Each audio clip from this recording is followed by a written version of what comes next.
वांद्रे पूर्व येथील भारतनगरमधील 180 बांधकामांविरोधात झोपडपट्टी पुनर्वसन प्राधिकरणाने कारवाई करायला सुरुवात केली आहे। मात्र या कारवाईला स्थानिक रहिवासी आणि ठाकरेंच्या शिवसेनेने जोरदार विरोध केल्याचंही दिसलं।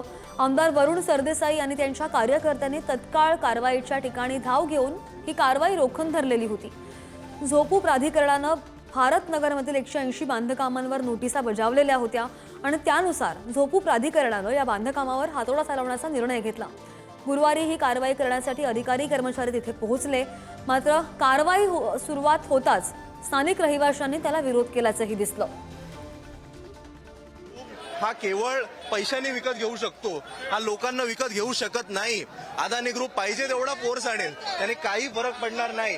आणि आज तेच झालंय। आज तुम्ही पाहू शकता हजारो लोक इकडे, मी तर आता आलोय, अजून आम्ही थोडा वेळ इकडे मी थांबलो, तितकी गर्दी वाढत जाईल। त्यामुळे असं कृपया करू नका। मी कालपासून कळकळीची विनंती मी सरकारला करतोय।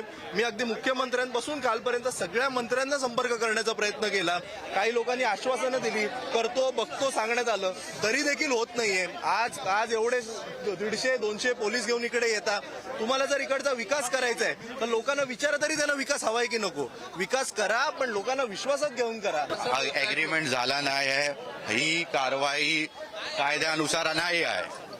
ही कारवाई कायद्यानुसार नाही है। आता आम्ही सुप्रीम कोर्ट में गेलो होते, ऑर्डर अपलोड होने के लिए टाइम लगता है, तो भी ये लोग सुनने के लिए तैयार नहीं है। बघा, ह्या झोपडपट्टी आहे, जो ही वसाहत आहे, ही म्हाडाची वसाहत आहे, म्हाडाच्या लँडवर उभी आहे। आता ह्या वसाहतीला जवळजवळ 40 वर्ष झालेली आहेत। इतकं आयुष्य त्या लोकांनी इथं वेचले, 2-2, 3-3 पिढ्या इथे राहिलेल्या आहेत तुम्ही। आणि आता जे डायरेक्टली झोपडी तोडण्याचे जे काय कट रचला जातोय अदानी बिल्डरला जागा देऊन, या चुकीच्या गोष्टी आहेत। लोकांना घरं इथेच मिळायला हवीत।